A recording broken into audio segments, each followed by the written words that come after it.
मुझसे अक्सर लोग जब अपनी समस्याओं की बात करते हैं तो मुझे बताते हैं कि हम ओवरथिंकिंग का शिकार हैं, हम तनाव में रहते हैं, हम डिप्रेशन में रहते हैं, हमारी बुरी आदतें हमसे छूटती नहीं हैं, हम क्या करें, हमें गुस्सा बहुत आता है, हमें ईर्ष्या बहुत आती है, वगैरह वगैरह। मैं उनसे कहता हूँ कि ये सब आपने अगर पकड़ा हुआ है तो आपको ही तो छोड़ना है। यहाँ किसी ने आपको ज़बरदस्ती थोड़ी की हुई है कि आप उससे बाहर नहीं आ सकते, लेकिन डिपेंड करता है कि हमारी विलिंग क्या है।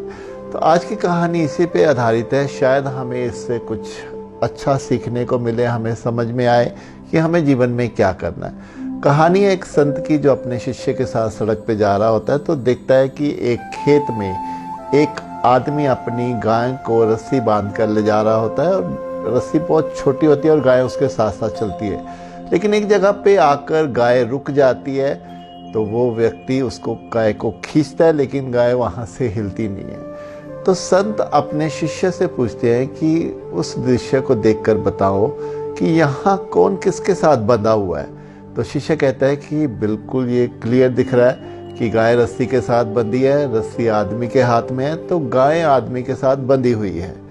तब संत उस शिष्य को उसके पास ले जाते हैं और अपनी झोली से कैंची निकालकर उस रस्सी को काट देते हैं। रस्सी कटते ही गाय उल्टी दिशा की ओर भागना शुरू कर देती है और वो आदमी उस गाय के पीछे पीछे भागना शुरू कर देता है। तो फिर संत दोबारा अपने शिष्य से पूछते हैं कि अब बताओ कि गाय आदमी के साथ बंधी थी या आदमी गाय के साथ बंधा हुआ है।